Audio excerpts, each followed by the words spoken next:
Taiho sat in his small room and stared at the communication screen. The message to his sister had been sent 2 hours ago. He was still waiting for a reply. On his bed, wrapped in every blanket he owned, Kira slept with her cubs pressed against her chest. The wound on her side had been cleaned and bandaged. It was not as bad as Taiho had first thought. A deep cut, but nothing that would not heal with time and rest. The cubs were quiet now. The small amount of milk had calmed their hunger, but Taiho knew it would not last. They needed more, much more, and they needed it soon. His communication device beeped. Taiho grabbed it quickly. It was Hana. Her face appeared on the screen. She looked tired. It was probably the middle of the night on the colony, but her eyes were wide and alert. Taiho, she said. What is going on? Your message made no sense. You need milk? A lot of milk? Shipped to Orbital Hub 7? Do you have any idea how much that would cost? I know, Taiho said quietly. He glanced at Kira to make sure she was still asleep. But I need it, Hana. It's an emergency. What kind of emergency needs milk? Hana asked. Her voice was a mix of confusion and worry. Are you sick? Is something wrong with you? It's not for me. Taiho took a deep breath. It's for... Look, I found someone. An alien. She has babies, and they need milk to survive. Her species can't produce it themselves. They need it from other creatures. And there's no milk anywhere on this station. Hana was silent for a long moment. Her face on the screen was still, like a frozen picture. You found an alien, she said slowly, with babies. And you want me to ship milk across half the galaxy to save them? Yes. Taiho, that's insane. I know. Milk is heavy. Shipping anything to deep space costs a fortune. We're not rich, Taiho. We're farmers. We work hard just to pay our bills. I know, Hana. I know all of that. Taiho rubbed his face with his hands. But you should see these cubs. They're tiny. They're helpless. And they're dying. I can't just let them die. Hana sighed deeply. She looked away from the camera, and Taiho could hear voices in the background. Probably her husband Minho asking what was wrong. How much milk are we talking about? Hana finally asked. Taiho did a quick calculation in his head. He had no idea how much a Volari cub needed to drink, but he guessed it was similar to human babies. Maybe more. A lot, he admitted. Enough to last until, I don't know, until they're old enough to eat solid food. Months, probably. Maybe a year. Hana laughed, but there was no humor in it. A year's worth of milk. Do you have any idea how many liters that is? How many cows that takes? Taiho, you're asking for the impossible. Then make it possible. Taiho leaned closer to the screen. Please, Hana, I'm begging you. I'll pay you back. Every credit. I'll work double shifts for the rest of my life if I have to. But those babies can't wait. They're starving right now. Hana was quiet again. She looked at something off-screen. When she turned back, her expression had changed. The frustration was still there, but something else had joined it. Something softer.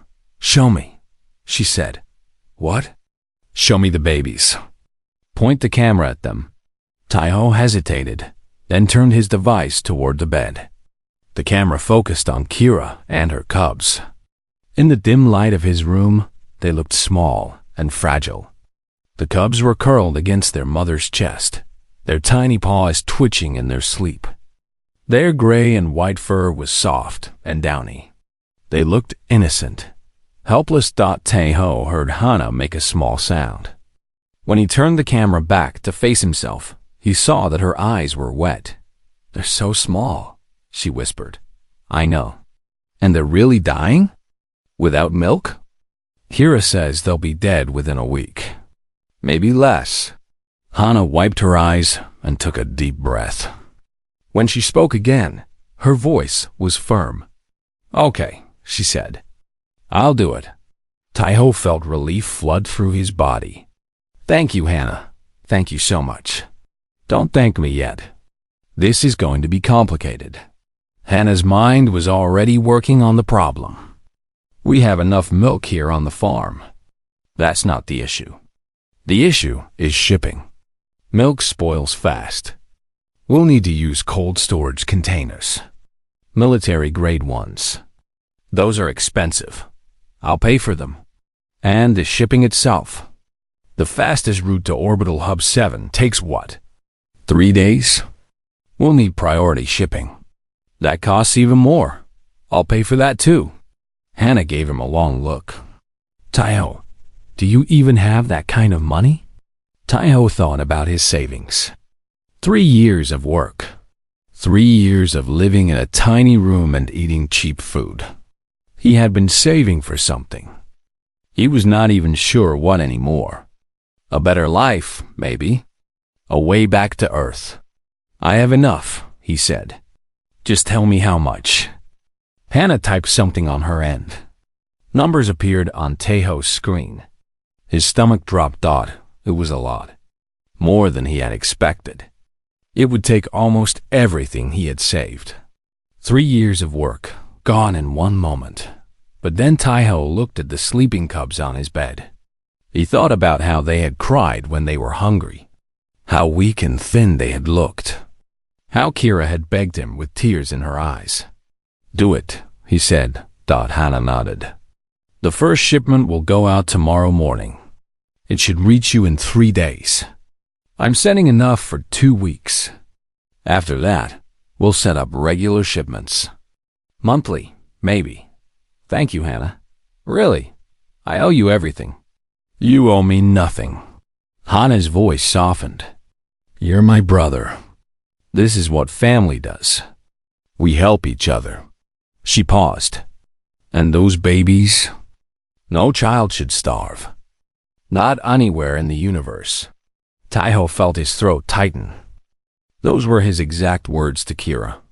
It seemed kindness ran in the family. They talked for a few more minutes, working out the details. Then Hannah said goodbye, promising to send updates as the shipment was prepared. The screen went dark. Taiho sat in silence for a long time. His mind was spinning with everything that had happened. 24 hours ago, his life had been simple. Boring, even. Now he was spending his life savings to ship milk across space for an alien he had just met. Was he crazy? Probably, but it felt right. It felt like the only thing he could do. A soft voice interrupted his thoughts. "You did not have to do that." Taiho turned. Kira was awake. Her golden eyes watched him from the bed. "You were listening?" he asked. I could not help it. "My hearing is very good." Kira slowly sat up, careful not to disturb her cubs. "That was your sister. She is sending the milk. And you're paying for it." "All of it. Yes. Why?" Taiho shrugged. "Because you needed help. And I could help. It's as simple as that." Kira shook her head slowly. "It is not simple at all. In my experience, nothing is simple. Everyone wants something. Everyone has a price." She looked at him with those piercing golden eyes. "What is your price, Taiho? What do you want from me?" Taiho thought about the question. He thought about all the things he could ask for. Money, favors, protection. But none of those things seemed right. "I don't want anything," he said honestly. "I just want your cubs to live. That's enough." Kira stared at him for a long, silent moment. Then something strange happened. Her eyes filled with tears again. But this time, they were not tears of fear or desperation. They were something else entirely. "You truly mean that," she whispered. "I can see it in your eyes. You truly mean that." "I do." Kira bowed her head. Her whole body trembled slightly. When she spoke again, her voice was thick with emotion. "In all my years, I have never met anyone like you. My species, the Valari, We are warriors. We believe in strength and power and conquest. We take what we want. We trust no one." She looked up at him. "But you give freely. You ask for nothing in return. I do not understand it." Taiho smiled softly. "Humans are strange like that. We help each other. Sometimes we help strangers too. It's just what we do." "Just what you do," Kira repeated. She seemed to turn the words over in her mind, examining them from every angle. "Among my people, such kindness would be seen as weakness, foolishness, something to be exploited. And what do you think?" Kira was quiet for a moment. Then she reached down and gently touched one of her sleeping cubs. Her expression softened in a way Taiho had not seen before. "I think," she said slowly, "that I have been wrong about many things. I think that strength is not just about fighting and killing. I think there is strength in kindness too. In giving, in trusting." She looked at Taiho. "You have shown me that." Taiho did not know what to say. He was just a cargo worker. He counted boxes for a living. He was nobody special. But looking at Kira and her cubs, seeing the gratitude in her eyes, he felt like maybe he was more than that. Maybe everyone was more than their job, more than their daily routine. Maybe what really mattered was the choices you made when no one was watching. The help you gave when no one expected it. "Get some rest," Taiho said gently. "You're still hurt, and your cubs need you healthy." Kira nodded. She lay back down on the bed, pulling her cubs close. But before she closed her eyes, she spoke one more time. "Taiho, yes? In 3 days, when the milk arrives, my cubs will live. And that will be because of you. I will not forget that. The Valari never forget their debts." Her golden eyes burned with intensity. "One day, I will repay you. I do not know how, but I will find a way. This I promise." Taiho nodded, accepting her words. He did not fully understand what a promise from a Valari meant, but he could see how serious she was, how deeply she believed what she was saying. "Sleep now," he said. "We'll worry about debts later." Kira closed her eyes. Within moments, her breathing slowed and deepened. She was asleep. Taiho wiped the sweat from his face and looked at the long list on his tablet. Another day of counting boxes. Another day of moving cargo from one end of the station to another. He had been working on Orbital Hub 7 for 3 years now, and every day felt the same. The space station was huge. It floated in the dark emptiness between star systems, a meeting point for traders from 100 different worlds. Aliens of all shapes and sizes walked through its metal halls. Some had scales. Some had fur. Some had no faces at all. Taiho had seen them all, and after 3 years, nothing surprised him anymore. Or so. He thought it was late in the station's artificial night cycle. When Taiho finally finished his work, his muscles ached. His eyes burned from staring at screens all day. All he wanted was to go back to his small room and sleep for 10 hours straight. He walked through the cargo bay, his footsteps echoing in the empty space. Rows of metal containers stood like silent giants around him. The lights were dim, casting long shadows across the floor. Most workers had already gone home. Taiho liked this quiet time. It gave him space to think. He was halfway to the exit when he heard it. A soft sound, like crying, but not human crying. Something different. Something smaller. Taiho stopped walking. He turned his head and listened carefully. The sound came again. It was coming from behind a stack of containers in the far corner of the bay. His heart beat a little faster.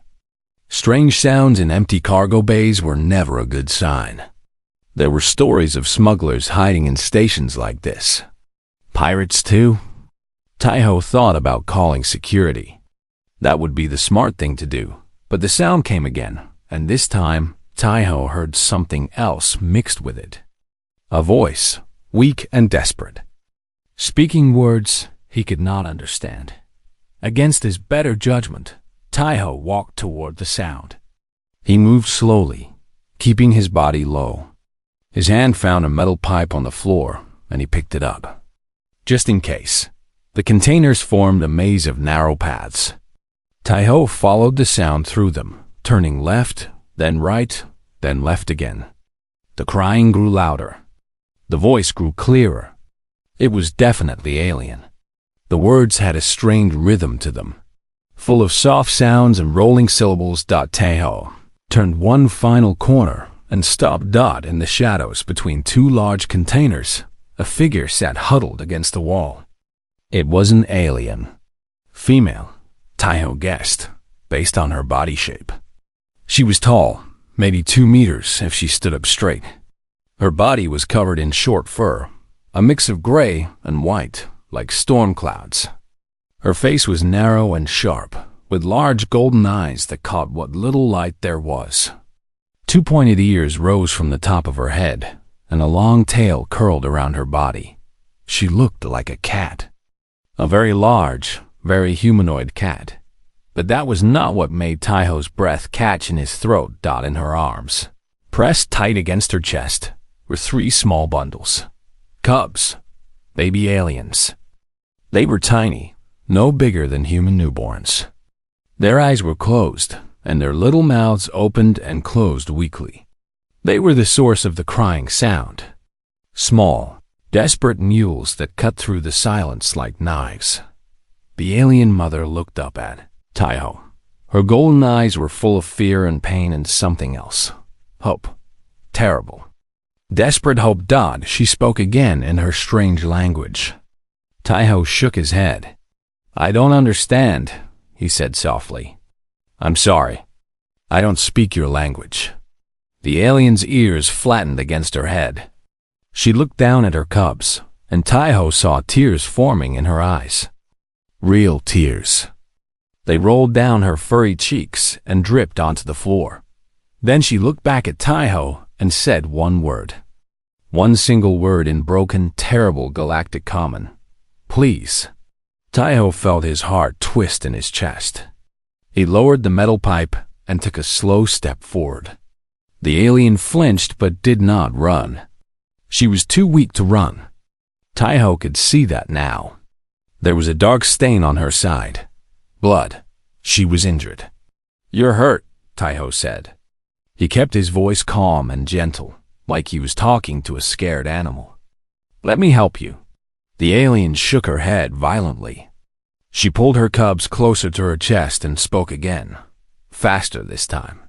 Her words tumbled over each other, desperate and panicked. Taiho caught bits and pieces. "No time. They die. Need." And then a word he did not recognize at all. "I don't understand," Taiho said again. "What do you need? Medicine? Food?" The alien made a frustrated sound. She looked around wildly, then pointed at Taiho's bag. It was his lunch bag. He had not had time to eat today, so it was still full. "You want food?" Taiho asked. He opened the bag and pulled out what was inside. A sandwich, an apple, and a small carton of milk. He had brought it from the human section of the station. Real milk. From real cows back on Earth. It was expensive out here, but Taiho liked the taste. It reminded him of home. The alien's eyes locked onto the milk carton. Her whole body went still. Her golden eyes grew wide. "That," she said. Her voice was barely a whisper. "That white liquid. What is it? This?" Taiho held up the carton. "It's milk. From an animal on my home planet. We drink it." The alien's mouth opened, but no sound came out. She stared at the carton like it was made of gold. Like it was the most precious thing in the universe. "My cubs," she finally said. Her voice cracked with emotion. "They need milk. My body cannot make it. My species cannot make it. We need milk from other creatures to feed our young. But there's no milk here. None in this whole station. I looked. I begged. No one had it. No one knew what it was. Taiho felt cold shock run through his body. He looked at the tiny cubs in her arms. Their cries had grown weaker. Their small bodies looked thin and fragile. How long? He asked. How long since they ate? 4 days, the alien whispered. They are dying. My cubs are dying, and I cannot save them. Taiho did not think. He did not hesitate. He walked forward and held out the milk carton. Take it, he said. The alien stared at him. Her golden eyes were filled with disbelief. You would give this to me? To a stranger? You do not know me. You do not know my kind. I know your babies are hungry, Taiho said simply. That's enough. The alien's hand shook as she reached out and took the carton. She fumbled with it, not knowing how to open it. Taiho gently took it back, opened it for her, and handed it over again. The alien lifted the carton to the mouth of her smallest cub. She poured a few drops of milk onto its tiny lips. The cub's nose twitched.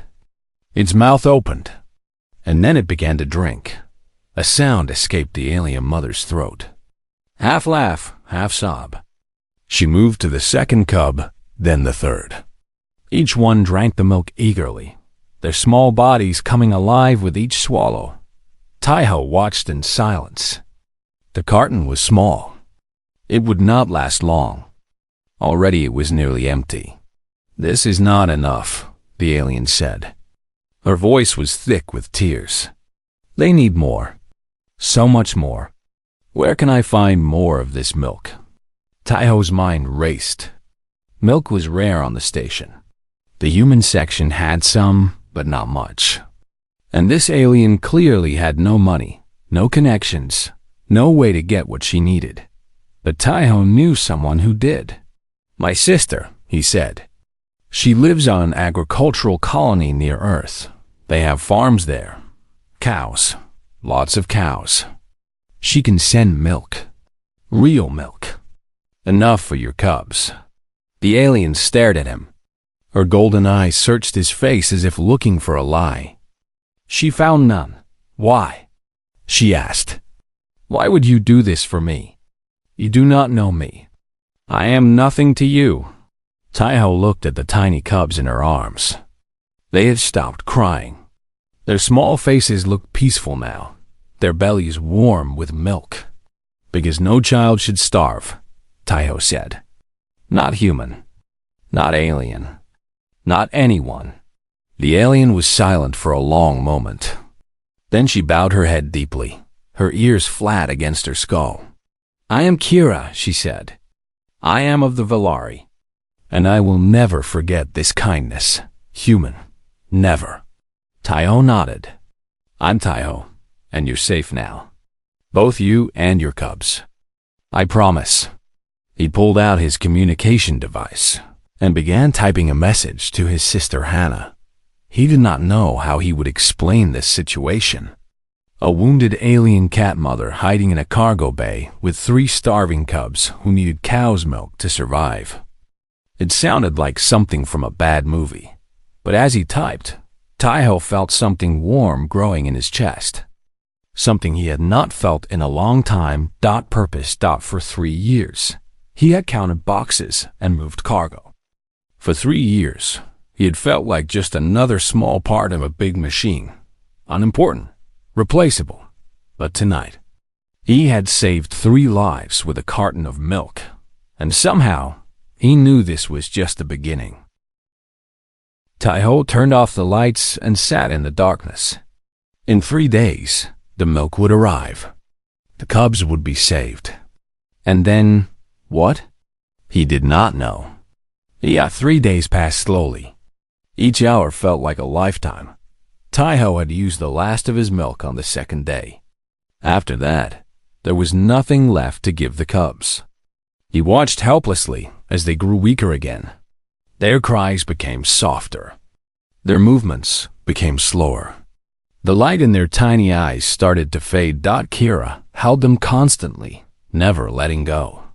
She sang to them in her native language, soft melodies that echoed strangely in Taiho's small room. She barely slept. She barely ate. All her energy went into keeping her babies warm and calm. On the morning of the third day, Taiho checked his communication device for the 100th time. There was a message from Hana. Shipment arriving at Dock 17. 2 hours. Taiho jumped to his feet. It's coming. Kira, the milk is coming. Kira looked up at him. Her golden eyes were tired, ringed with dark circles. She had aged years in these 3 days. Truly? She whispered. 2 hours. Dock 17.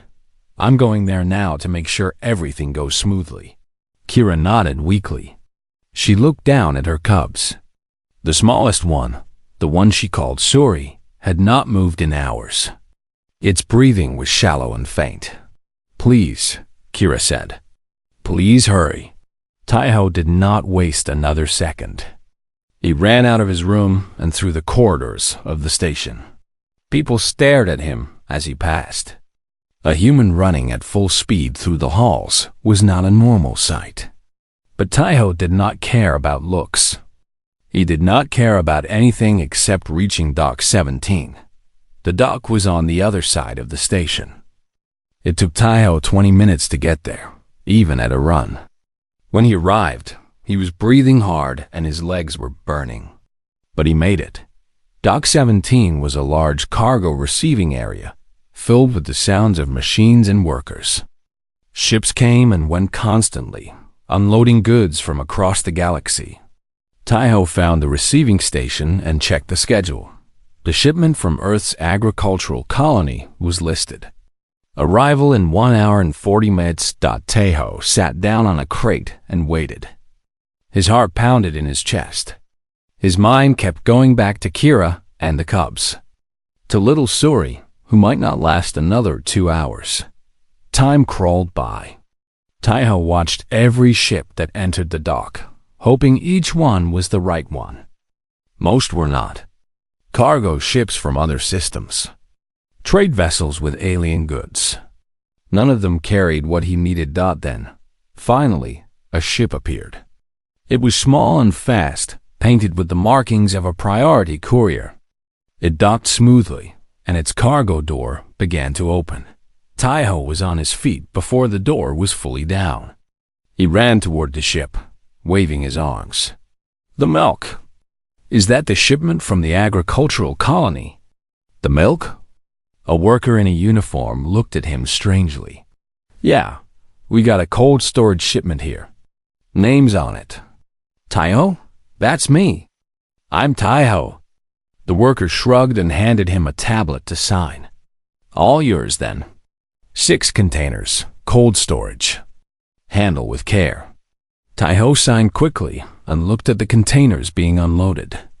They were large silver boxes with cooling units attached. Each one hummed softly as it was placed on the dock floor. 6 containers. Enough milk to last weeks, maybe months. Taiho almost cried with relief. He grabbed a transport cart and loaded the containers himself. The workers offered to help, but Taiho was too impatient to wait. He stacked the containers, locked them in place, and started pushing the cart back through the station. It was heavy. The containers were knob-light, and the cart was hard to push. But Taiho did not care. He pushed and pushed, his muscles screaming in protest. Nothing would stop him. Nothing would slow him down. 20 minutes later, he reached his room. Kira was waiting by the door. She had heard him coming. Her ears were pointed forward, her eyes wide. You have it? She asked. Taiho nodded, unable to speak. He was out of breath, covered in sweat, and his arms felt like they were going to fall off. But he was smiling wider than he had smiled in years. Together, they opened the first container. Inside, packed in rows, were dozens of milk cartons. Real milk. Cold and fresh, kept perfect by the cooling unit. Kira grabbed a carton with shaking hands. She opened it and lifted it to Suri's mouth. For a moment, nothing happened. The little cub did not move, did not respond. Taiho felt his heart stop. Were they too late? Had Suri already? Then the cub's nose twitched. Its tiny mouth opened, and it began to drink. Kira made a sound that was half laugh, half sob. Tears streamed down her furry cheeks as she watched her smallest child drink. Suri's body seemed to come alive with each swallow. Its ears perked up. Its paws moved. Its breathing grew stronger. Kira moved to the other two cubs. They drank eagerly, their small bodies remembering what it felt like to be fed, to be full, to be alive. Taiho watched in silence. His own eyes were wet, but he did not wipe them away. This moment was too important, too beautiful. He did not want to look away for even a second. After all three cubs had drunk their fill, Kira set down the carton and looked at Taiho. Her golden eyes were shining with something he could not name. Something powerful. Something deep. "You saved them," she said. Her voice trembled with emotion. "They were dying. My cubs were dying. And you saved them." "I just got some milk," Taiho said softly. "My sister did most of the work." "No." Kira shook her head firmly. "You did everything. You found me in that cargo bay. You gave me your own food. You spent your savings. You ran across this entire station just now." She reached out and took his hand. Her paw was warm and soft.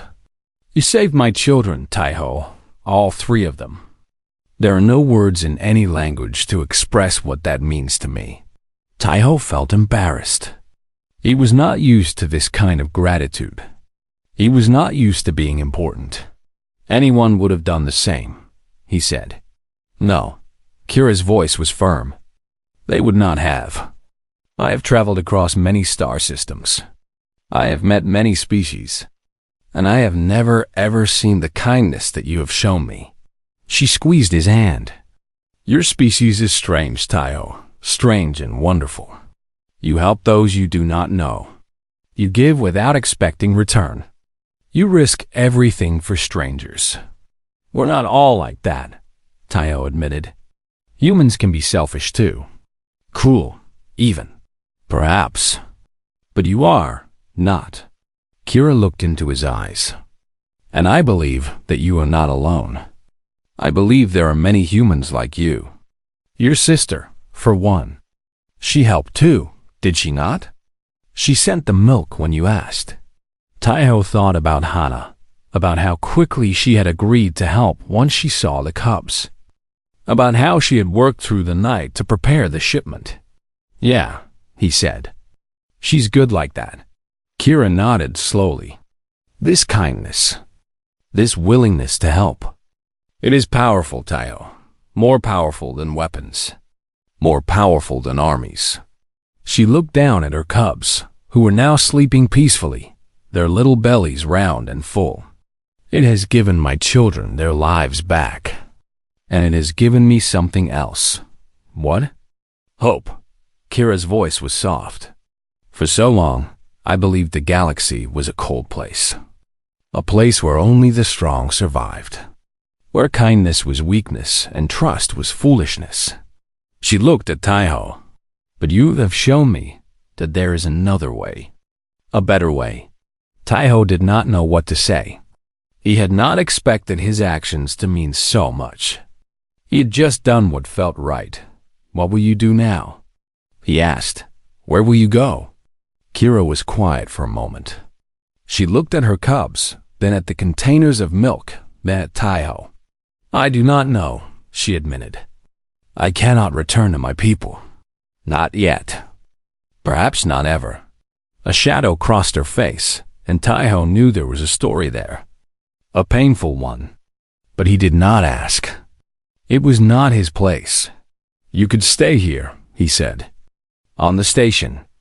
I know it's not much, but you'd be safe. And there's more milk coming. My sister is setting up regular shipments." Kira looked surprised. "You would let me stay? In your home?" "It's a small room. Not really a home. But yeah, You can stay as long as you need." Kira stared at him for a long moment. Then she did something unexpected. She bowed. A deep, formal bow that made her whole body bend forward. "I accept your kindness once again," she said. "And I swear to you, Taiho, on the lives of my cubs and the honor of my blood, that I will repay this debt. In the Valari way, a debt of life is the most sacred thing. It cannot be forgotten. It cannot be ignored." She looked up at him, her golden eyes burning with intensity. "From this day forward, I am bound to you. Not as a servant, not as a slave, but as a partner, an equal, someone who will stand beside you no matter what comes." Taiho opened his mouth to protest. He did not need a partner. He did not want anyone to feel obligated to him. But before he could speak, one of the cubs made a small sound in its sleep. A happy sound. A content sound. And Taiho realized that maybe this was okay. Maybe it was good to have someone by his side. Maybe it was good to be needed. "All right," he said softly. "Partners it is." Kira smiled. It was the first real smile he had seen on her face. It transformed her entirely. She went from being a tired, wounded refugee to something else. Something bright and beautiful and strong. "Partners," she repeated. "I like the sound of that." And in that small room, surrounded by containers of milk and 3 sleeping cubs, a human and an alien shook hands and began a new chapter of their lives together. 2 months had passed since the night Taiho found Kira in the cargo bay. The cubs were growing fast. Suri, the smallest one, had turned out to be the most energetic. She ran around Taiho's room, chasing everything that moved. Her siblings, Bora and Duri, were calmer but equally healthy. Their fur had grown thick and shiny. Their eyes sparkled with life. They were no longer the tiny dying creatures Taiho had first seen. Kira had changed too. The wound on her side had healed completely, leaving only a thin scar. She had gained weight, looking strong and powerful now. Her movements were quick and graceful, like a predator ready to strike at any moment. But the biggest change was in her eyes. The fear and desperation were gone. In their place was warmth and trust, something she had never shown to anyone before. One evening, as the cubs slept peacefully on the bed, Kira sat across from Taiho at his small table. Between them was a cup of tea, a habit Taiho had introduced her to. She held the cup with both paws, enjoying its warmth. "You have never asked," she said suddenly. Taiho looked up from his tablet. "Asked what?" "About my past. About why I was hiding in that cargo bay. About why I cannot return to my people." Kira's golden eyes studied his face. Any other person would have asked by now. But you have not. "Why?" Taiho shrugged. "I figured you'd tell me when you were ready. It's your story, not mine to demand." Kira was silent for a moment. Then she set down her cup and took a deep breath.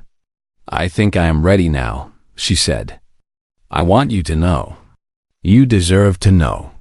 Taiho put down his tablet and gave her his full attention. "I am a warrior," Kira began. "Or, I was. Among the Valari, I was known as Kira the Storm. I led 1,000 soldiers into battle. I conquered planets. I brought glory to my empire." She paused, her eyes distant with memory. "I was feared, respected, powerful. What happened?" Taiho asked softly. Kira's expression darkened. "I became pregnant. Among the Valari, this is not supposed to happen to warriors. We are given medicines to prevent it. But somehow, despite everything, life found a way." She touched her stomach absently. "When my superiors discovered my condition, they were furious. They said I had failed my duty.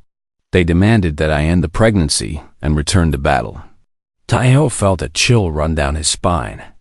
"They wanted you to?" "Yes." Kira's voice was hard. They wanted me to kill my unborn cubs. And when I refused, they declared me a traitor. They stripped me of my rank, my honor, my name. They sent assassins after me. She looked at Taiho. The wound you saw on my side? That was from one of them. He found me 3 systems away from here. I killed him, but not before he hurt me. And you've been running ever since, Taiho said. Yes, for months. Alone, pregnant, hunted. I did not know where to go. I did not know who to trust. Kira's eyes grew wet. When my cubs were born, I thought it was over. I thought we would finally be safe. But then I realized that they needed milk. Milk that I could not provide. Milk that no one in this galaxy seemed to have. She wiped her eyes with the back of her paw. I was so desperate, so afraid. I searched every market, every store, every ship. Nothing. No one had what I needed. And then, when I had given up all hope, I found a cargo bay to hide in. A quiet place to watch my cubs die. Her voice cracked. And that is when you found me. Taiho reached across the table and took her paw in his hand. She looked surprised, but did not pull away. You're safe now, he said. You and the cubs. No one's going to hurt you here. Kira laughed softly, but it was a sad laugh. You do not understand, Taiho. The Valari do not give up. They will find me eventually. And when they do, she trailed off. Then we'll deal with it together, Taiho said firmly. You said we're partners now, right? Partners face problems together. Kira stared at him. For a long moment, she said nothing. Then, slowly, a smile spread across her face. You are either very brave or very foolish, she said. Probably both, Taiho admitted. Kira laughed again, but this time it was a real laugh. Light and free. I never thought I would say this to a human, she said. But I am glad I met you, Taiho. You have given me more than milk. You have given me something I lost long ago. What's that? A reason to hope. She squeezed his hand. A reason to believe that the galaxy is not entirely dark. That there are still good people in it. Before Taiho could respond, a sound interrupted them. The door to his room slid open, and 3 figures walked in. Taiho jumped to his feet, ready to defend himself. But then he recognized the face of the first figure. Hyun-woo? He said in disbelief. Hyun-woo was the station's security chief. A tall, muscular man with a stern face. He had always been fair to Taiho, but they were not exactly friends. Taiho, Hyun-woo said. His voice was serious. We need to talk. Behind him were 2 other security officers, both armed. Kira had risen from her seat. Her body was tense, ready to fight. Her claws had extended slightly, gleaming in the light. What is this about? Taiho asked carefully. Hyun-woo glanced at Kira, then back at Taiho. We received a communication from a Valari warship. They're demanding we hand over a fugitive. A female Valari warrior with 3 cubs.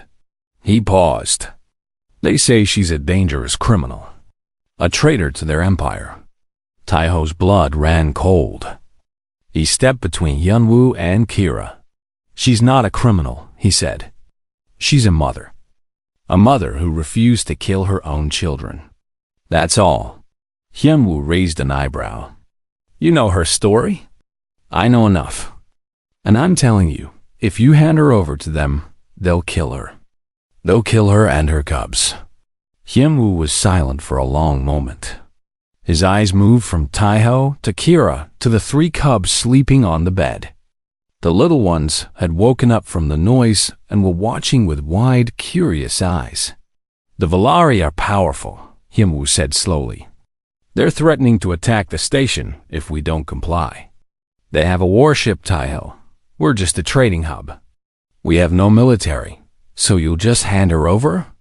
Let them murder a mother and her babies? Taiho's voice was rising. That's what Orbital Hub 7 stands for now. We sacrifice the innocent to save ourselves.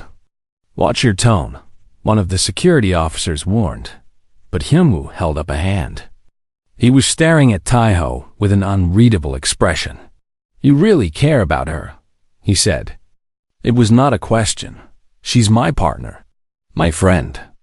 I'd die before I let anyone hurt her." Kira made a small sound behind him. Taiho did not turn around, but he could feel her eyes on his back. Hyunwoo was quiet for a long time. Then he sighed heavily. "The Valari warship is still 2 days away," he said. "A lot can happen in 2 days." Taiho blinked. "What are you saying?" "I'm saying that if a small cargo ship happened to leave this station tonight, heading for human space, we might not notice. Security systems can be slow sometimes. Paperwork gets lost." Hyunwoo met Taiho's eyes. "Do you understand what I'm telling you?" Taiho understood. His heart was pounding. "You do that for us?" He asked. Hyunwoo shrugged.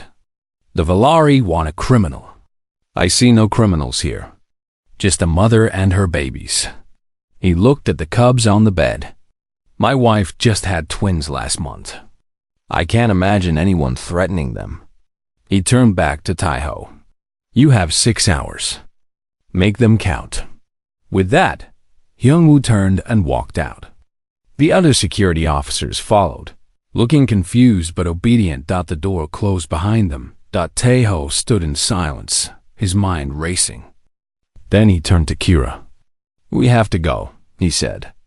"Now, pack everything." Kira was staring at the door with a strange expression. "That man, the security chief. He helped us. Why? Because he's human," Taiho said. "And despite what some people say about us, we're not so bad." Kira shook her head slowly.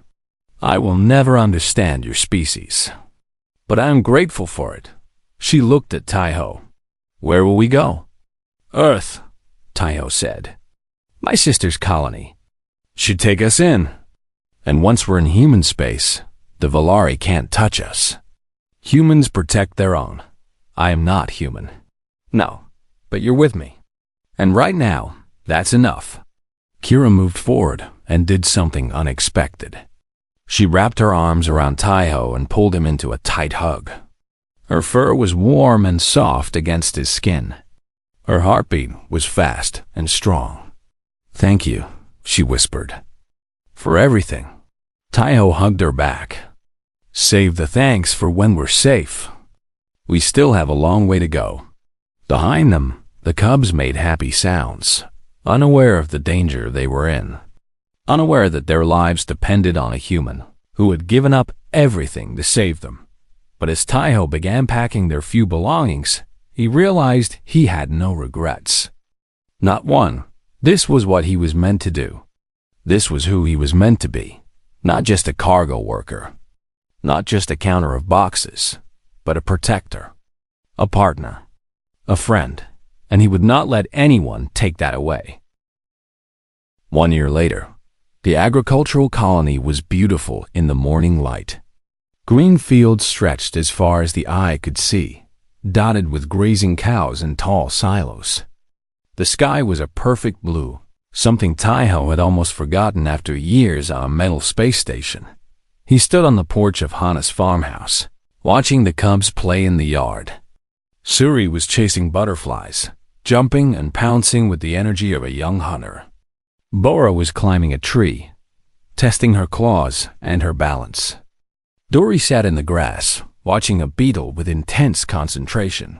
They had grown so much in the past year. They were no longer tiny, helpless babies. Now they were curious, active children, full of life and laughter.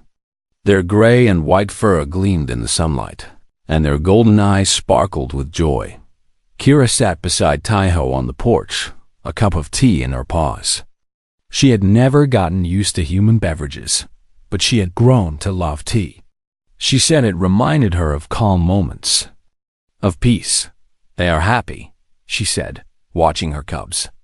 "They are," Taiho agreed. "This is a good place for them, a good place for all of us." Kira looked at him. "I never thought I would say this, but I'm glad we came here," Your sister is kind. The humans here are welcoming. Even the cows are friendly. Taiho laughed. The cows don't really have a choice. They just stand there and get milked.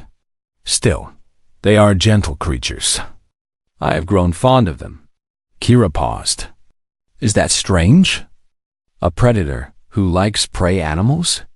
Everything about our situation is strange, Taiho said. But that's what makes it interesting. They sat in comfortable silence, enjoying the morning. A year ago, such peace would have seemed impossible. They had been running for their lives, hunted by a Valari warship, racing across the galaxy in a small cargo ship with 3 young cubs and barely enough supplies to survive. But they had made it. They had reached human space just hours before the Valari caught up with them.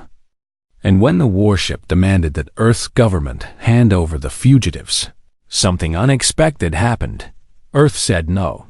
Taiho still remembered the shock on Kira's face when she heard the news. She had expected humans to give her up, to sacrifice her for peace with a powerful alien empire.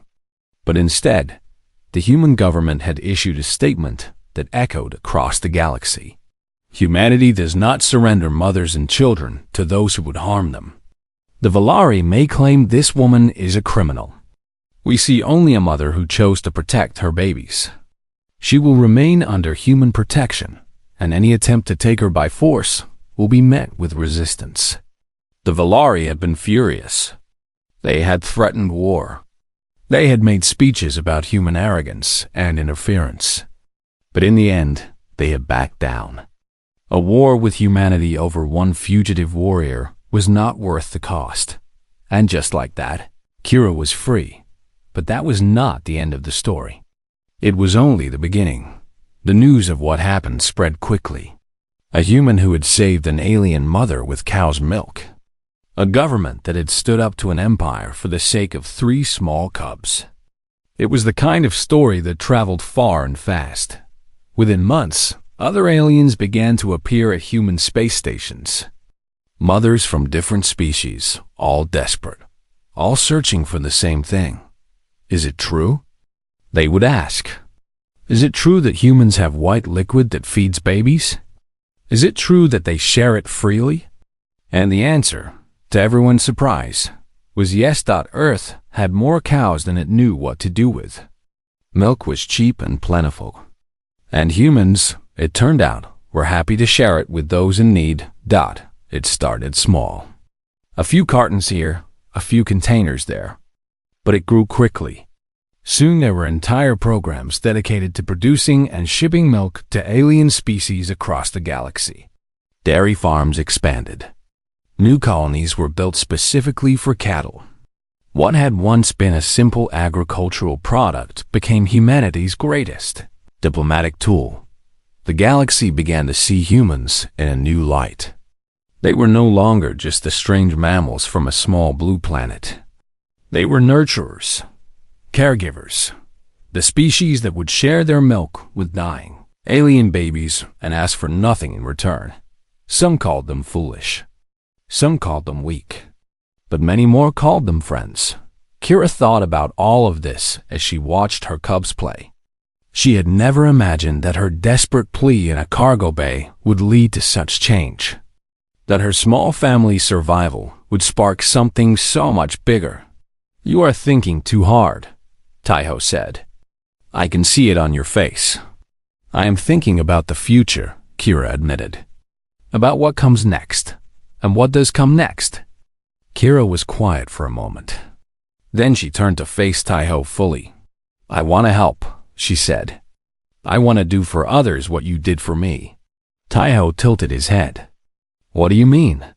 There are still mothers out there who are suffering.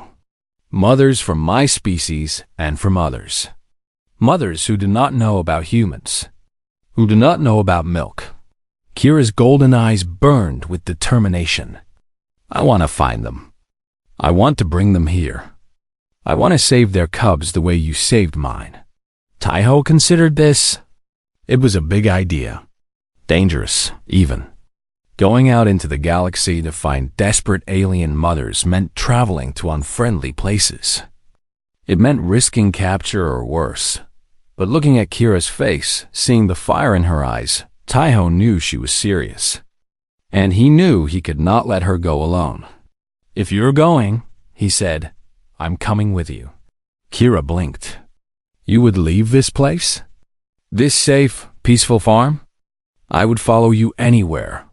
Taiho smiled. "Partners, remember? Where you go, I go." Kira stared at him for a long moment. Then she did something she had never done before. She leaned forward and pressed her forehead against his. A Valari gesture of deep affection and trust. "You are the strangest human I have ever met," she whispered. "You're the only Valari I've ever met," Taiho whispered back. "So I guess we're even." They both laughed, their foreheads still touching. In the yard, the cubs stopped playing and looked up at the sound. Suri ran toward them, her little legs moving fast. "Mother!" "Taiho, what is funny? Tell me." Kira pulled back and scooped her daughter into her arms. "Nothing important, little one. Just adult silliness. I want to be silly too," Suri declared.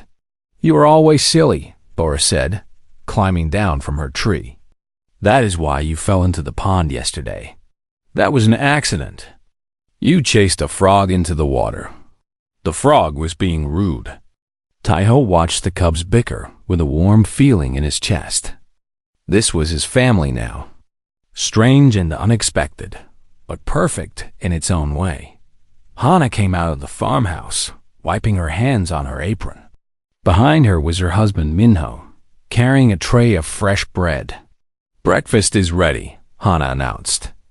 "And before you ask, yes, there is milk for the cubs." The three cubs cheered and ran toward the house.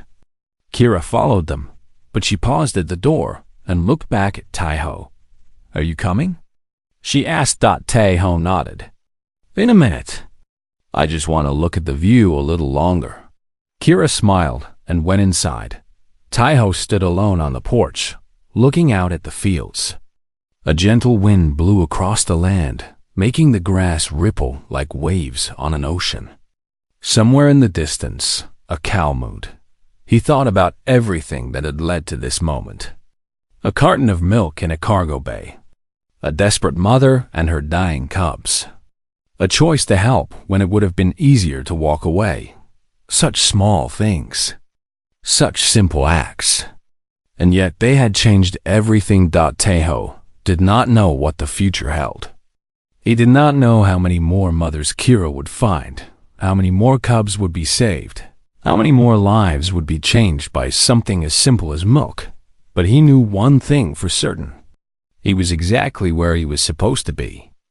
With Kira, with the cubs, with his strange, wonderful, impossible new family, and he would not trade it for anything in the universe.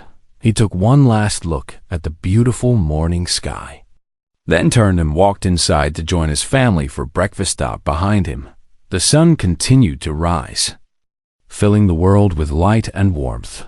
A new day was beginning, and for humanity, and for all the alien mothers who would come to know them. It was a day full of hope. Because in a cold and often cruel galaxy, humans had become something unexpected, something rare, something precious. They had become the nurturers, the caregivers, the ones who shared their milk and their kindness without asking for anything in return, and the galaxy would never be the same again.